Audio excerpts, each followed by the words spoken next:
sort of a learning curve on both sides because we typically you don't want to release information too early because you always worry about some journalist saying this is the way it looks terrible, but that wasn't meant for a final thing. It was meant to solicit that feedback. So there's a natural apprehension to let that stuff out. But we've had a great experience by putting stuff out early and taking advantage of getting that input. And so if it's done properly, it's great. So, I mean, we've had many discussions around here where we're like, because we're some things, we kind of like that, we kind of like that. Hey, throw it out. Well, we forget to just keep them in the loop all the time.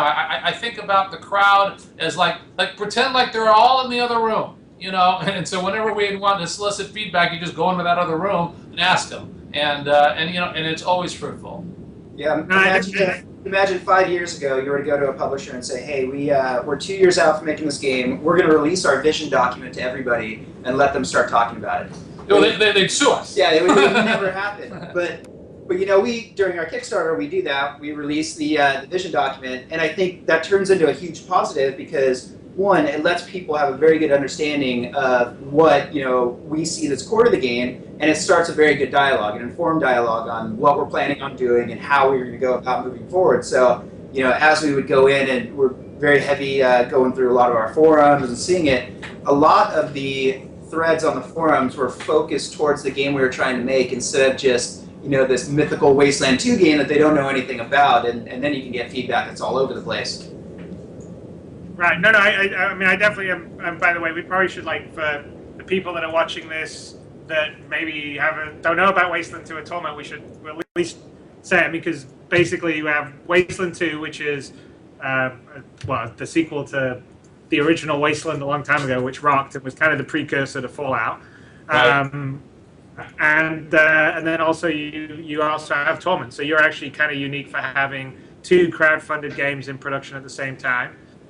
Both sort of more single-player focused RPG, and I guess you would say more RPG tactical strategy for Wasteland 2, and they're both.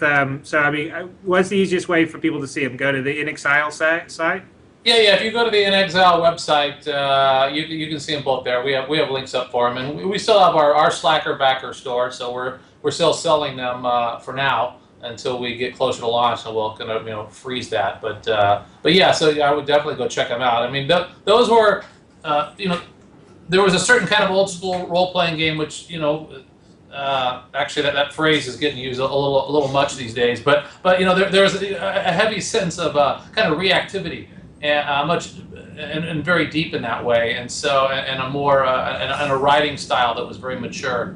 And I would go out all the time, and people would constantly ask why wasn't something like that being done. So crowdsourcing was perfect for that, because it truly was like these games that we're doing, for sure would not have come out otherwise. There was no other alternative, and so it was very much, driven by not just my desire, but it was people that I'd be out on the road and be talking, and they'd want to see these games. It would just constantly come up. So we knew there was a desire there, and I just wasn't able to get it done any other way.